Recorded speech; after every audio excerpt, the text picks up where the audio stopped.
प्राथमिक माहिती आहे त्या प्राथमिक माहितीनुसार हा व्हायरस नवीन नाही आहे, यापूर्वी देखील हा व्हायरस आलेला आहे। पुन्हा त्या व्हायरसचा चंचू प्रवेश होताना दिसतो आहे। या संदर्भात जी काही ॲडवायझरी आहे ती आम्ही लवकरच त्या ठिकाणी जारी करू। आता 3 वाजता केंद्र सरकारचं जे आरोग्य मंत्रालय आहे ते देखील राज्यांसोबत त्या ठिकाणी कॉन्फरन्स करून या संदर्भातली सगळी माहिती ही उपलब्ध करून देणार आहे आणि त्यानंतर काय काळजी घ्यायची आहे ही काळजी आपण घेऊ।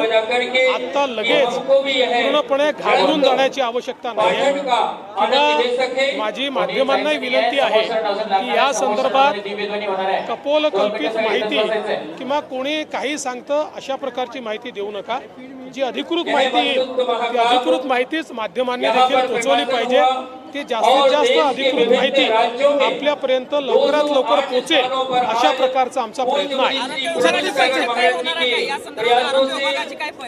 आज आरोग्य विभागाची बैठक झालेली आहे आणि आता केंद्रीय आरोग्य विभागासोबत बैठक ऑनलाईन चाललेली आहे। साहेब, छत्तीसगडमध्ये नक्षली अटॅक झाला, 8 जवान शहीद झाले, मी त्याची माहिती घेतो।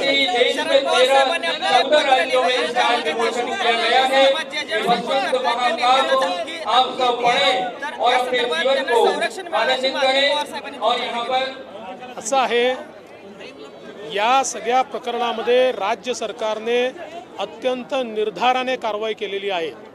कुठेही आम्ही मागे हटलेलो नाही, मागे हटणार नाही, कोणाला सोडणार नाही आणि कोणी कोणाला धमक्या देण्याचा प्रयत्न केला तर त्यालाही सोडणार